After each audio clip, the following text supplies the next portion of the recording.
In 2014, Shabazz Napier, AAC Player of the Year, First Team All-American, and the Bob Couse Point Guard of the Year, led the Connecticut Huskies to an NCAA Men's Basketball National Championship.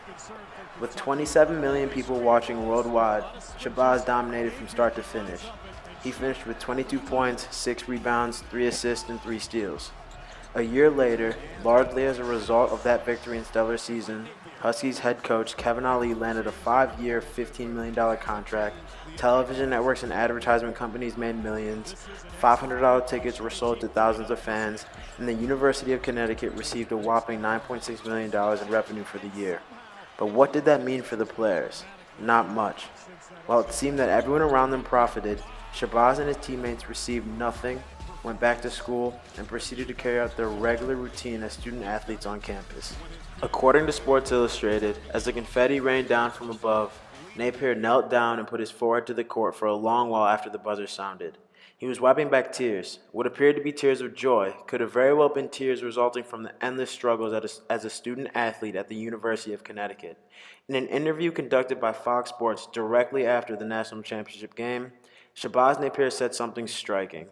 That's kind of great. Good for them. At the end of the day, to certain points, we as student athletes, get utilized for what we do so well, and we definitely, we're definitely best to get a scholarship to our universities.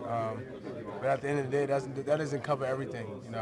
We do have hungry nights that we don't have enough money to get food, and sometimes, needed money is needed. But I don't think sometimes, like I said, there's hungry nights where I'm not able to eat, and but I still got to play up to my capabilities, and sometimes it's that way. I don't see myself as so much of an employee, but when you see your jersey getting sold, it may not have your last name on it, but when you see a jersey getting sold, things like that, to some credit, you feel like you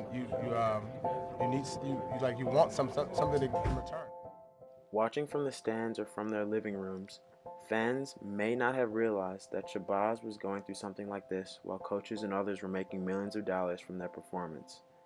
College athletes deserve compensation for their play because they bring in revenue for both the school and the NCAA, and because of the hours they spend playing their sport. Although Shabazz Napier is playing collegiate basketball at the Division I level, as student athletes at Phillips Academy Andover, we can relate to the difficulties of balancing sports, schoolwork, and social life. I spend about 2 to 3 hours 5 times a week either on the court or in the weight room working to become a better basketball player.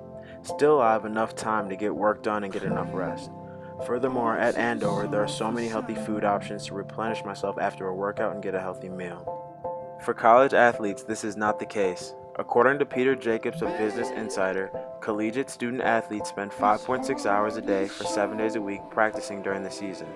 Unlike athletes at Andover, college athletes have stricter meal plans which often leave them without a sufficient amount of food to eat given the amount of calories that they burn while practicing and playing their sport.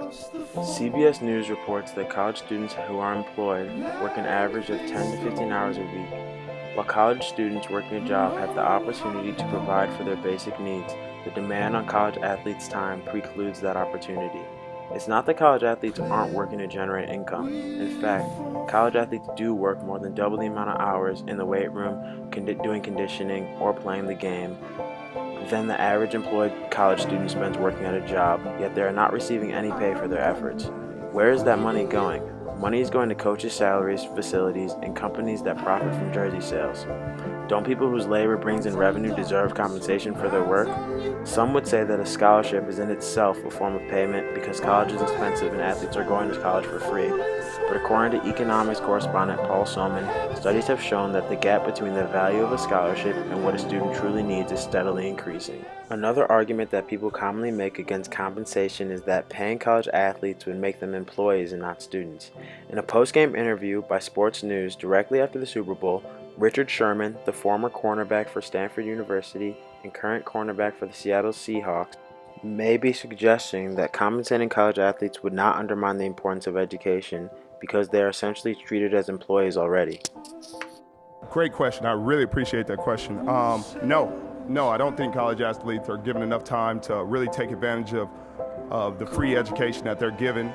And it's frustrating because a lot of people say, get upset with student athletes and say that they're not focused on school and they're not taking advantage of the opportunity they're given. I would love for a regular student to have a student athlete schedule during the season for just one quarter or one semester and show me how you balance that. Show me how you would schedule your classes when you can't schedule classes from 2 to 6 o'clock on any given day. Show me how you're gonna get all your work done when after you get out at 7:30 or so, you got a test the next day, you're dead tired from practice, and you still have to study just as hard as everybody else every day and get all the same work done.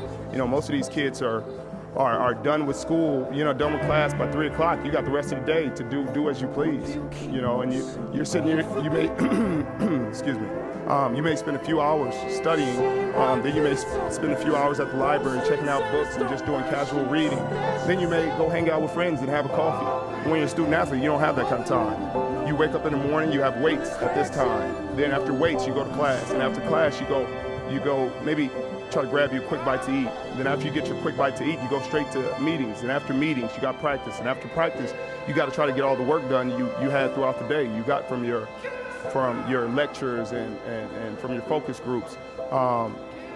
And those aren't the things that people focus on when talking about student athletes. They're upset when a student athlete says they need a little cash.